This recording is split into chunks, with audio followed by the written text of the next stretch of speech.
আসসালামু আলাইকুম প্রিয় ভিউয়ার্স, এমন একটা গাড়ি দেখেন যা পল্লী বিদ্যুতের যারা এমপ্লয় যারা চাকরি করে অবস্থা দেখেন কি অবস্থা। এটা হলো ক্লাসের তার না ব্রেকের তার। এটা দেখেন ব্রেক ধরবো তাও গাড়ি যাবে। আসুন এই দেখেন কি অবস্থা, ব্রেক ধরা হয়েছে তাও গাড়ি যাচ্ছে। এই যে ব্রেক ধরছে তারপরেও গাড়ি যাচ্ছে।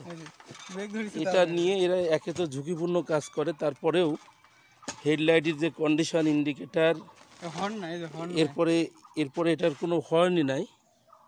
এই যে এটা একবারে কিছুই নাই, হর্ন নাই এই অবস্থার গাড়ির অবস্থা। তো এটা অকশনে পার হয়ে গেছে, অকশনের সময়, কিন্তু তারপরে এখনো এটা চালানো হচ্ছে।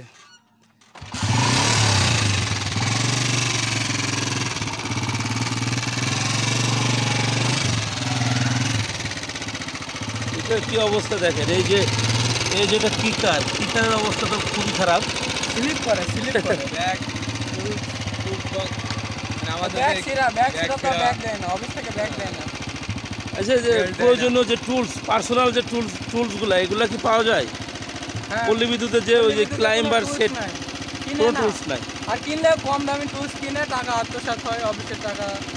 ভাই ভালো জানে টাকা আত্মসাৎ। তো এইভাবে কাজ করতে গেলে আপনারা ঝুঁকিতে পড়েন না? আমরা ঝুঁকিতে আছি যে আমাদের আপনার যে টুলস ব্যাগ দেয় না, তারপরে আপনার হচ্ছে মোটর সাইকেল আপনার ঝুঁকিপূর্ণ, তারপরে আমাদের যে সেফটি, মেন কথা আমরা সেফটি লাইনের যে কাজ করি, এই কাজে আমাদের জীবন যুদ্ধর। মনে করেন এই ব্যাগটা কিনলে 500 টাকা দেয়, অফিসে সরকারির খাতা বিল করে 2000 টাকা।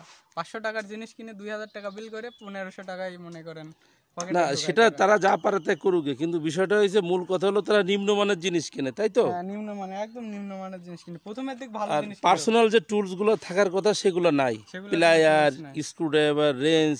আমি 3 বছর চাকরির বয়সে আমি গ্যাপ সেট, যে কার্ডার খুঁজতে ওঠার জন্য গ্যাপ সেট, সে গ্যাপ সেট 3 বছর এখন অফিসে উপরে যে ওঠে ক্লাইম্বার সেট, যেটা বলে ক্লাইম্বার সেট। হ্যাঁ, ক্লাইম্বার সেট 3 বছর ধরে এখন। আপনারা কোন সমিতিতে আছেন? পল্লী বিদ্যুৎ? হ্যাঁ, পল্লী বিদ্যুতে আছে। মানে কোথায়, কোন পল্লী বিদ্যুৎ সমিতি? আচ্ছা, যাই হোক, এরা আরইবির বাংলাদেশ রুরাল ইলেকট্রিফিকেশন বোর্ড নিয়ন্ত্রণ করে এনাদেরকে, পল্লী বিদ্যুৎ সমিতিকে। দোষ পল্লী বিদ্যুৎ সমিতিরও না, যারা উপরে রয়েছে ম্যানেজমেন্ট যারা চালায় তাদের দোষ। এখন আমি শুধু গাড়িটা দেখালাম যে গাড়ির কি অবস্থা। পিছনে যে এই পাদানি যেটা থাকে, যেটা বসতে হবে, এটা ফিক্সড করে নিছে। এরপরে প্রয়োজনীয় যে টুলসগুলা, বিশেষ করে লাইন টুলস আমাদের পার্সোনাল ভাবে করতে হয়, অফিস দেয় না কিছু। ও আচ্ছা, এ তো হর্ন নাই একবারেই, গাড়িতে কোনো হর্ন নাই। হেডলাইট জ্বলে? হেডলাইট জ্বলে না, হেডলাইটও জ্বলে না, ইন্ডিকেটর নাই। হ্যাঁ, এইসব আমরা পৌরসভার মতো জায়গায় গাড়ি চালাই, এভাবে আমাদের রিস্ক নিয়ে গাড়ি চালাতে হয় না। এগুলো তো মারাত্মক ঝুঁকিপূর্ণ, কিন্তু এই যে শব্দটার কারণে হয়তো মানুষ সরে যায়। গাড়িতে মোবাইল পড়ে সব সময়, মোবাইল পড়ে। যথাযথ কর্তৃপক্ষের কাছে অনুরোধ থাকবে, প্রতিদিন ঠিক, যেহেতু এই ভাইয়েরা অনেক ঝুঁকিপূর্ণ কাজ করে, অন্তত তারা যে বাহনে চলে সে বাহনটা যেন সঠিকভাবে তারা চালাইতে পারে, ব্রেক করতে পারে। যেহেতু চাকরি অনেক ঝুঁকিপূর্ণ এবং সবসময় মাথায় টেনশন থাকে। ছুটি পেয়েছে কেমন লোকজন? ঈদের পরের দিন কোনো ছুটি নাই আমাদের।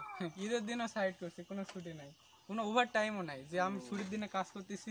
যথাযথ কর্তৃপক্ষ যারা রয়েছে, সরকারের ঊর্ধ্বতন কর্তৃপক্ষ যারা রয়েছে, এদের একটা সুব্যবস্থা যদি আপনারা করেন তাহলে 24 ঘন্টা কাজ করতে হয়। হ্যাঁ, এ ভাই কালকে রাত 2টার সময় সাইড থেকে আসছে, আজকে আবার সকাল 8টার সময় সাইডে যাচ্ছে।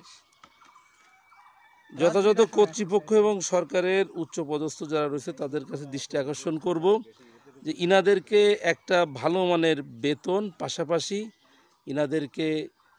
ইনাদের প্রতি মানবিক দৃষ্টিতে দেখলে এরা আরও উদ্বুদ্ধ হবে কাজের প্রতি। এবং একটা লোক যখন 8 ঘন্টার উপরে কাজ করে তখন সে মানসিক চাপে থাকে।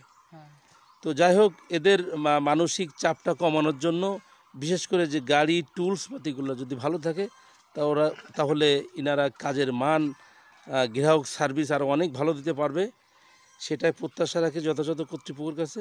এবং ইনাদেরকে আপনারা একটা ব্যবস্থা করে দেবেন। সবাইকে ধন্যবাদ।